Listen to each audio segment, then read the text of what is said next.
Assalamualaikum warahmatullahi wabarakatuh.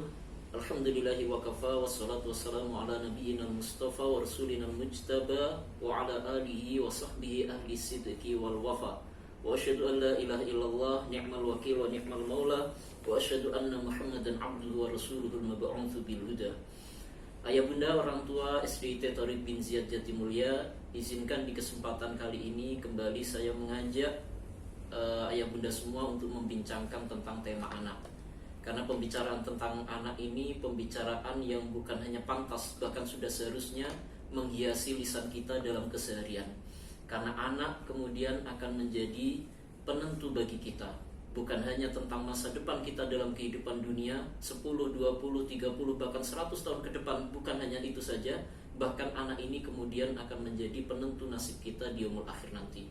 Lihat bagaimana Rasul kita Muhammad SAW pernah menyampaikan sebagaimana dikutip oleh Imam Ibnu Majah dalam kitab sunannya, Inna rajula la turfa' darajatuhu fil jannah.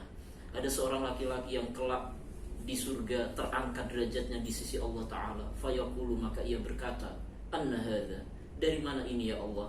Dari mana aku dapati tempat yang demikian tinggi? Apa yang kemudian dikatakan kepadanya? Bistighfari waladika min ba'di. Yang demikian ini disebabkan oleh istighfar, doa-doa kebaikan yang senantiasa terlantunkan oleh putra-putramu bahkan sampai ketika engkau sudah meninggal dunia. Maka ayah bunda yang dirahmati Allah Subhanahu wa taala, ini bukan pembicaraan sederhana. Ini adalah tema yang teramat pantas untuk senantiasa kita angkat dan mengiring hari-hari kita. Ayah bunda yang dirahmati Allah Subhanahu wa taala, berbicara tentang anak dan pendidikan, maka ada sosok yang tidak mungkin lepas dari ingatan kita, pantas dan layak untuk kita jadikan sebagai teladan tentang bagaimana membina dan membangun generasi anak-anak yang soleh dan penuh dengan keyakinan dan kecerdasan. Sosok itu tidak lain adalah Nabiullah Ibrahim alaihissalam. Bagaimana kemudian Ibrahim yang ketika itu digambarkan berputrakan dua-duanya tumbuh menjadi generasi yang santun dan sekaligus berpengetahuan, sopan dan sekaligus menyimpan keilmuan yang luar biasa. Siapa mereka? Tidak lain adalah Ismail dan Ishak alaihi wassalam. Nah, apa yang kemudian bisa kita ambil dari pelajaran kehidupan Ibrahim? Setidaknya bisa kita tilik dari salah satu ayat yang diturunkan oleh Allah dalam surah Ibrahim ayat 37, di mana Allah katakan, A'udzubillahi minasyaitonirrajim, Rabbana inni askantu min dzurriyyati biwadin ghairi dzi zar'in inda baitikal muharram Rabbana liyuqimus shalah faj'al af'idatan minan nasi tahwi ilaihim warzuqhum minats tsamarat la'allahum yashkurun. Kita ambil potongan yang pertama. Bagaimana Ibrahim hari itu mengadu kepada Tuhannya. Dia katakan, duhai Tuhanku, inni askantu min dzurriyyati, hari ini aku tempatkan sebagian di antara keturunanku biwadin ghairi dzi zar'in, pada sebuah lembah yang tidak memiliki tanaman, tidak ada tumbuhan, tidak ada sumber penghidupan. Tapi kemudian dia katakan inda baitikal muharram, tapi tempat ini dekat dengan pondasi bangunan yang engkau sucikan.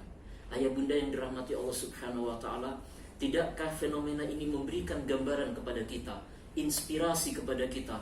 Rupa-rupanya mendidik anak bukan hanya tentang fasilitas, bukan hanya tentang sarana dan prasarana, tapi yang lebih penting dan harus kita yakinkan adalah al-bi'ah at-ta'abbudiyah, iklim, suasana, dan lingkungan yang memungkinkan anak kemudian menjadi hamba-hamba Allah, beribadah dengan penuh kepada Allah Subhanahu wa ta'ala.